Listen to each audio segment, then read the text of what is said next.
Hi guys, it's Blackie, and today I want to talk about woods knives, outdoor knives, bushcraft knives, hunting knives, camping knives. These titles have been assigned to different blades and different designs through the centuries depending on what the job was they're most commonly employed from. But really, for the vast majority of history, knife was just a knife. You took what you could get to adapt to what you could do. And so, for the greater part of it, the average person, when they went to buy a knife, either from a blacksmith or whatever, it was just a given size, given design, given whatever, and then you adapted it. And that's the reason when you look back in the museums and stuff, and if it isn't somebody rich and powerful with a fancy knife they had made up, it's usually some variation of a thin, flat piece of steel with two pins and whatever kind of handle, because knives were often sold without a handle on it. It was just a blade stacked up in boxes. You'd get a blade that usually was not really sharp, but you'd get a blade that already had two holes in it. They give you two pins and two slabs of wood that were cut to size. Or you took your own piece of antler or whatever, or your own piece of whatever, and you made a handle and then just lined the pin up and braided them over, beat them over so they flared out and they'd hold the wood on there. We look at a lot of these knives out of history and we're just amazed how they use them. They just don't appear to be very functional in the way they work. Now, this was my very first custom knife, and it's a copy of a historic blade. This was made for me by Billy Watson back in the day. And this is a French trade pattern knife from the 1750s. Now notice, it's got a point right down the center of the axis. It's got this big lollipop tang, and it's got this finger guard on it so that when your fingers lock in there, my hand is exactly the width of my fingers. So this doesn't slide out of your hand. This was a fighting knife. This was a game butchering knife. This was a general purpose knife. This was all the above, because that finger hook and that back there meant I could grip this thing tight enough that in a fight, when I stab, my hand shouldn't slide down the blade. We'll get to that in a minute. So these knives would have been sold in just a flat metal, and then you made your own handle. Or some of them may have even come with a handle if you pay an extra nickel or something. But this design right here, this trade knife, probably the most common knife design you saw back in those days when those guys were doing woodscraft for real. You know, they were taking single shot flintlocks and going out in the wilderness and living, trying to make a living, where you had Native American tribes that would kill you and skin you alive while laughing. So those guys were pretty impressive, you got to admit. They had to have the skills, and this was a common knife. If I went back to any of the scouts that worked with General Washington before he was just a scout in the French and Indian War, and handed this knife to them, they would think it was a very high quality knife. But they'd know exactly how to use it now, wouldn't they? Because that design they understood. It isn't something radical. They look at that and they understand it. Had a simple leather sheath for it. Now this design would be refined a little bit over time to the plain old butcher knife. This is an old hickory butcher knife that I've had for a long time. That tip that is not in the center line, it's off here. So this is a meat knife. This is not a woodscraft knife. It's a meat knife. This is a knife of a hunter, someone who's cutting up meat. That's the reason today it's a kitchen knife. But one of my first good field knives was one of these that I put into an old K-bar sheath like this and had a field knife. And these serve well even today. You just know you can't pry on it. It holds an edge really, really well. It does a lot of stuff, but you don't bore holes with it too dang well, and it doesn't bend at all. You can't bend down on it. You'll snap it. But if I'm predominantly a hunter who's going out and enjoying my time outside and I'm hunting, this is a good choice, because it would do the job it was designed to. It's a butcher knife, which means it was for butchering game and processing game and meat and fish and hogs and chickens and pigs. That's what the knife is, and it would do the job well. Another famous knife design I've got right here is a Kephart knife. Now, in many ways, Kephart's knife reflects the knives of Europe, what we call bushcraft knives, the Sloyd knives and things like that. And it's a very simple design when you look at it. It's a full tang. It's got this little finger guard right there, and then the handle kind of tapers outward at the back, as well as tapers toward the front. So it fits the hand very naturally, and when you close in and bite down on it, it's going to be secure. It doesn't want to slide forward easy, again, for a hard stab into something. This is not a fighting knife. This is a companion knife, a working knife. This is the knife of a small game hunter. He can clean deer with it. But really, this small handy knife is designed for lots of small detailed tasks. And you can look at that blade and tell that. Now you take that and you compare it to the blade of a century before, when these were the common size knives. These were the fighting knife, outdoor knife, all the stuff, butchering big game knife, and etc. And this knife was not common at that time. In between these two there's knives that I don't have that were called Green River knives that were very popular with the mountain man era of the 1840s and on up to the Civil War and etc. And were considered the outdoor knife of that day, as well as a great kitchen knife. The quality was good, the detail was good, it worked so well.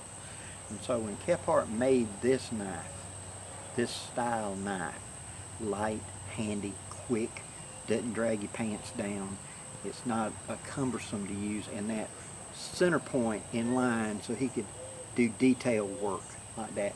Precision work, like trying to separate the ribs from a backbone, like cutting and getting the hide completely off of an entire deer foot to get the deer toes off, and take that piece of leather and flare it out flat and make a flap for a pouch or something like that. Common in his day. So these are even today considered still good bushcraft knives. This one is a condor. Now along that line, the Bush Lord design. Again, this is a condor. But you'll see high dollar ones of these that come out of Europe and etc. and are high quality steel and etc. But the basic design, like the Kephart, is what that is. An almost equal two halves. And not exact, but you get the point. The balance point is right here behind the blade, right where the finger grips. And so it feels balanced and light in the hand, very little fatigue. The handle has a taper to it, front to back and side to side, so it fits the hand well and it doesn't fatigue the hand as much to use it when you're doing it a lot. So whereas the Kephart knife, it would be a good small game knife and also camping knife. This one is designed to be a camping knife where I'm doing WOODSCRAFT. I'm going to carve dingle sticks. I'm going to make tripods. I'm going to make things around camp. I'm going to carve a chair. You know, I'm going to carve the pieces out to lock together to make traps. I'm going to make a raised bed, and I wanted a knife that would do that job. Well, that's where this design knife came from, and it's still today considered one of the classic designs of the bushcraft knife. Would this work well as a game process for small game? Yeah, pretty much.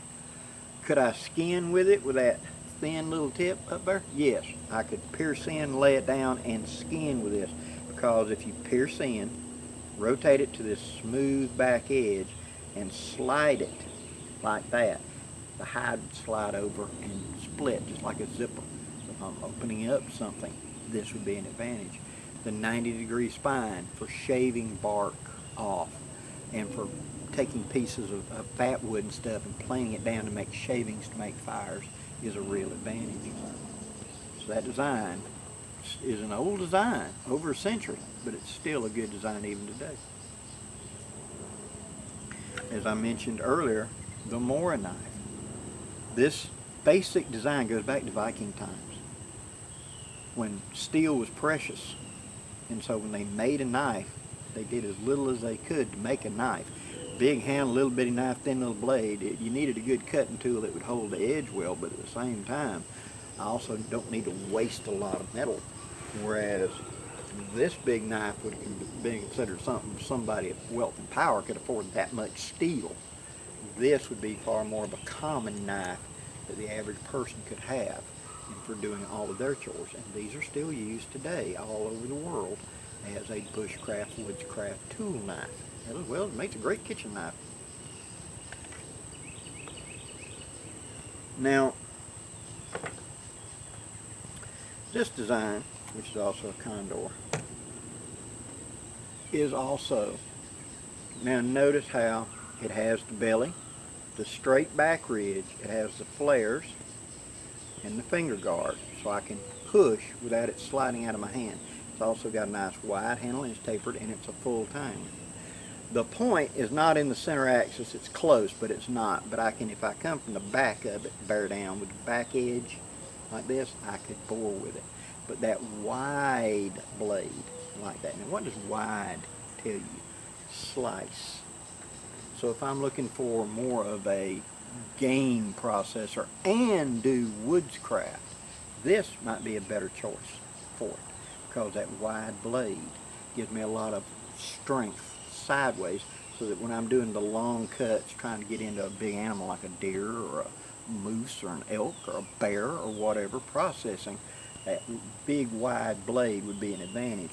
Now the tip does angle down just a little bit, and I could skin with it, but this angle is a little too steep up here, so it'd be hard to push it under the skin and get it to roll up there. It want to bunch up, so it's not a good skinner, but it's a very good meat processor. See? And so for a bushcraft knife with a lanyard on it, this would be a good design. Not terribly expensive, but a good design. It's got a decent sheath that holds it in there with no problem, and it's got a loop on it. So this would be one of my, fall into my criteria for a bushcraft knife, woodscraft. Now let's look at a detail knife.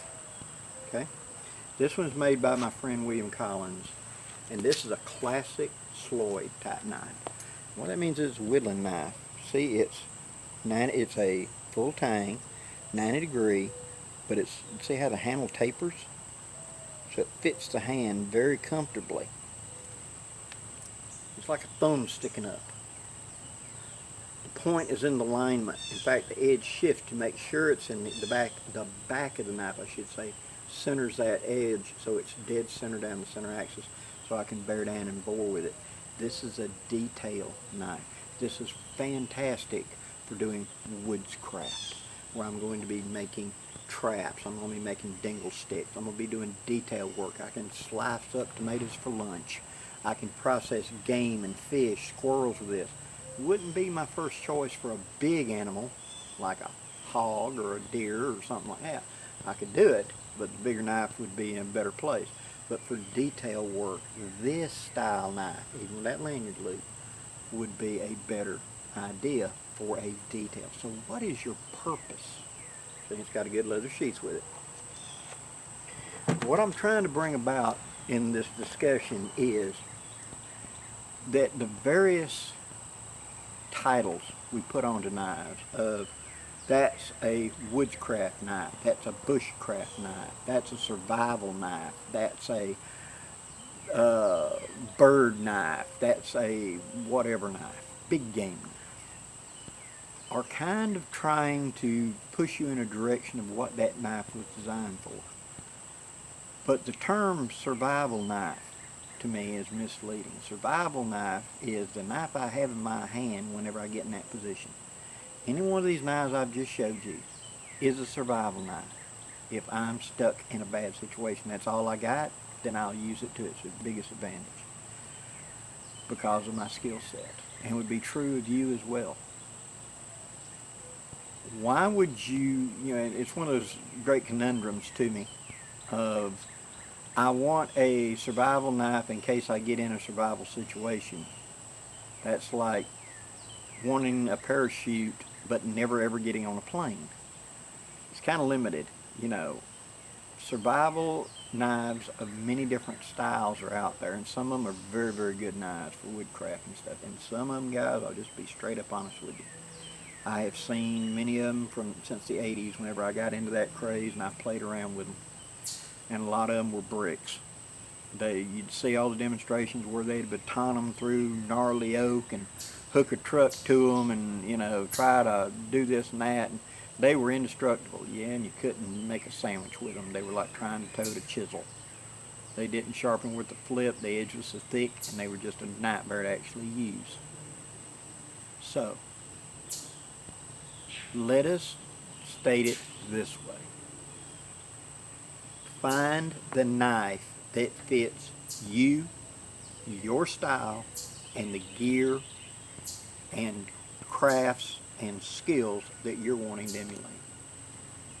So, I want a WOODSCRAFT, bushcraft knife, but I'm also going to clean small game. Any of the ones I showed you, the Mora, the Kephart, the Bush Lore, would be good ones for that. I'm a hunter out west, and I'm going to be around big game, and so I'm wanting a big game knife. Well, the butcher knife ain't a bad thing to throw in the pack. It's not my first choice for a WOODSCRAFT knife, but it would be a very high choice when we're talking about butchering the game once we got it on the ground. See? And so therefore you just got to play. There is no magic grail of a knife. There are knives that suit purposes better, and every knife, I don't care what one you pick up, is the perfect knife for X job and the dead wrong knife for all of these jobs. So you have to adapt.